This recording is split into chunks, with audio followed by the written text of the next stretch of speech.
do livro Palavras de Vida Eterna, psicografado pelo médium Francisco Cândido Xavier, através do Espírito Emmanuel. Capítulo 10. Vencer o mal. Não te deixes vencer pelo mal, mas vence o mal com o bem. Paulo aos Romanos 12, 21.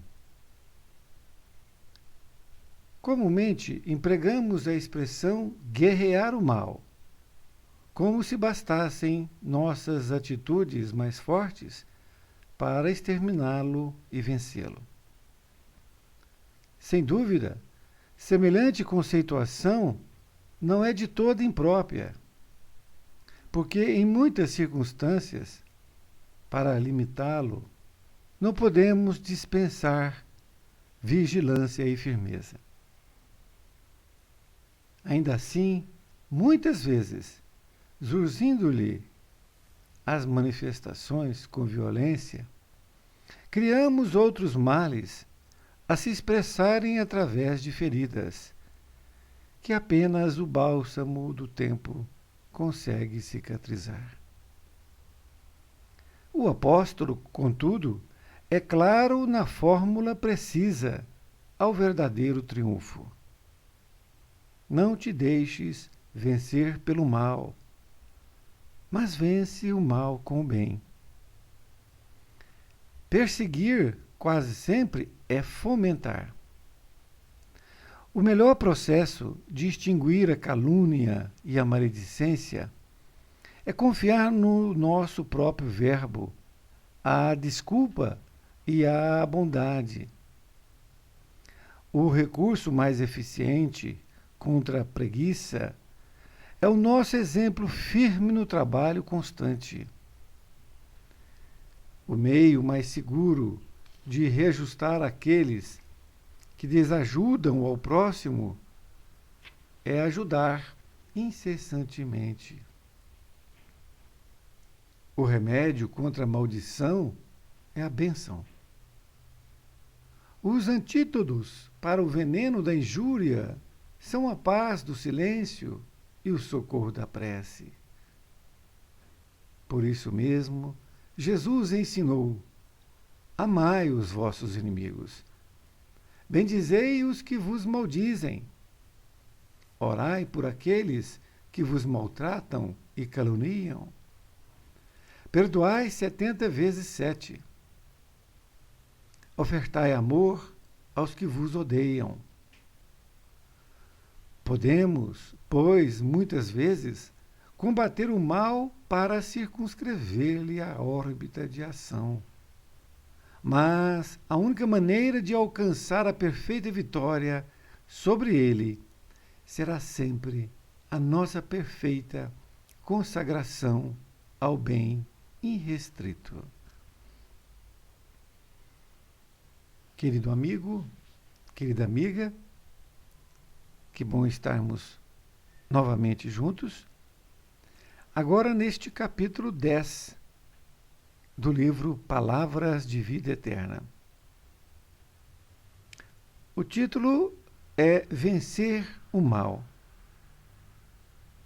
E Emmanuel utiliza de uma passagem de Paulo de Tarso, que ele escreveu aos Romanos, onde está anotado em 12, 21. Não te deixes vencer pelo mal, mas vence o mal com o bem. A frase encerra todo um conteúdo. Ele exorta os romanos, e naturalmente a nós todos, para não se deixar vencer pelo mal. E afirmando que se vence o mal com o bem. E Emmanuel, então, no estudo, diz que comumente nós empregamos essa expressão que nós temos que guerrear o mal. É como se nós estivéssemos usando as mesmas armas que o mal esteja fazendo. E usando até de atitudes mais fortes para tentar exterminá-lo. E ele fala que essa conceituação não é de toda imprópria, porque muitas vezes nós temos que usá-la para dispensar vigilância e firmeza.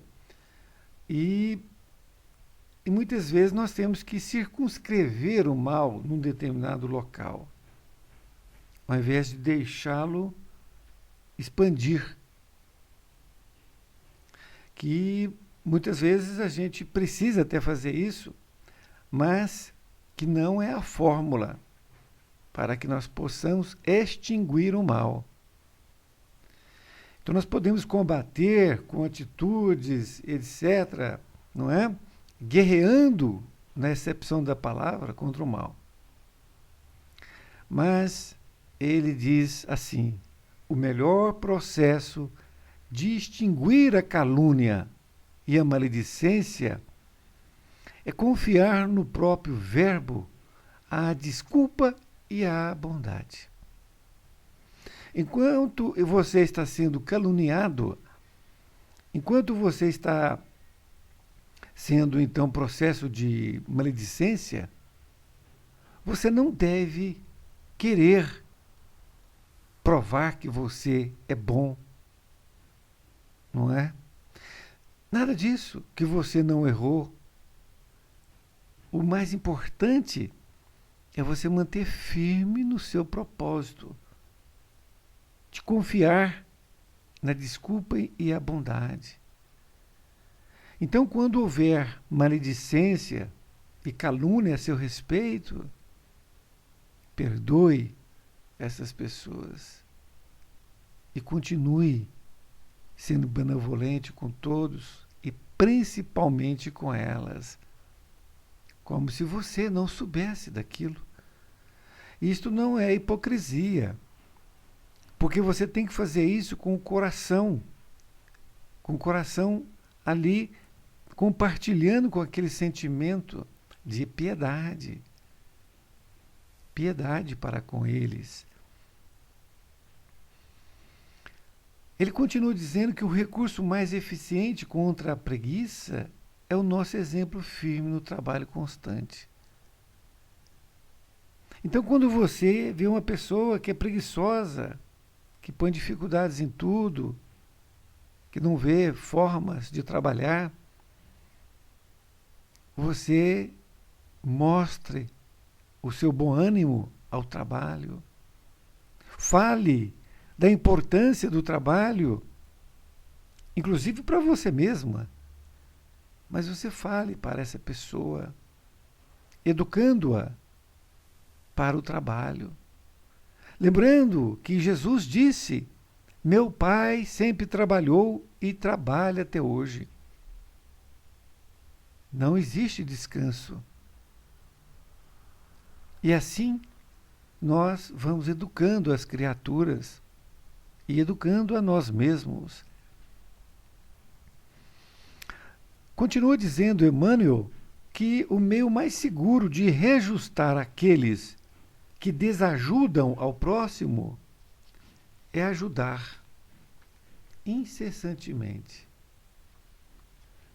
Existem pessoas que realmente desajudam, complicam a vida do próximo. Então, não fique esperando que essas pessoas vão entender de forma abrupta, de um dia para a noite, que ele deve ajudar. Não. Você continua ajudando incessantemente. Com isso, você está dando o exemplo de que deve sempre estar ajudando o outro. Continua ainda dizendo que o remédio contra a maldição é a bênção. O remédio contra a maldição é a bênção. Se uma pessoa te amaldiçoa, qualquer coisa nesse sentido, é a bênção. A bênção significa você perdoá-la pela sua condição inferior, pela sua condição pela qual passa, o desequilíbrio. Perdoe. E abençoe essa criatura, dando a ela um sentimento bom, ao invés de revidar, ao invés de aceitar aquela maldição, como algumas pessoas aceitam. Porque quando uma pessoa amaldiçoa a outra, se ela aceitar a maldição e ainda começar a ficar remoendo ódio para com ela, ela aceitou a maldição. Ela criou um vínculo vibratório entre elas. Então, qual é a solução que Emmanuel nos dá? Se uma pessoa te amaldiçoar, você não aceita a maldição. Mas não aceitar não significa achar que você é melhor, que você está imune a qualquer coisa. Não, não é isso. Não aceitar a maldição é você não ir naquele mesmo nível vibratório. E aí você perdoa a pessoa, é o primeiro passo. Entende o nível dela, que ela está passando por problemas. Ela não é uma pessoa feliz. E ela está querendo, de certa forma, te puxar para o nível vibracional dela. Então, é o perdão e a bênção. Ele continua dizendo que os antídotos para o veneno da injúria são a paz do silêncio e o socorro da prece. Então, quando você for injuriado, é preciso que você se cale e entre em prece. Mais uma vez, utilizando o quê? Do perdão e da prece. E ele ainda arremata dizendo que Jesus ensinou: amai os vossos inimigos, bendizei os que vos maldizem, orai por aqueles que vos maltratam e caluniam, perdoai 70 vezes 7 e ofertai amor aos que vos odeiam. Olha que coisa. E no parágrafo final, ele diz: podemos, pois, muitas vezes, combater o mal para circunscrever-lhe a órbita de ação. Então, nós podemos combater o mal, combater no sentido de combater mesmo, não é? Não de utilizar as mesmas armas que o mal está fazendo. Não, isso não. Mas você pode usar desse combate para que ele não amplie aquele mal. Então você vá e faz com que ele permaneça naquele círculo, que ele não se expanda para as outras criaturas. Então você pode fazer isso, para que ele não prossiga aumentando mais a sua órbita de ação. Mas a única maneira de alcançar a perfeita vitória sobre ele será sempre a nossa perfeita consagração ao bem restrito. Então, esta é a fórmula que nós temos que utilizar. Podemos combater, mas não esquecendo de que para exterminá-lo é necessário a nossa vitória com o bem, compartilhando com o bem eterno. Fiquem com Deus e até uma próxima oportunidade.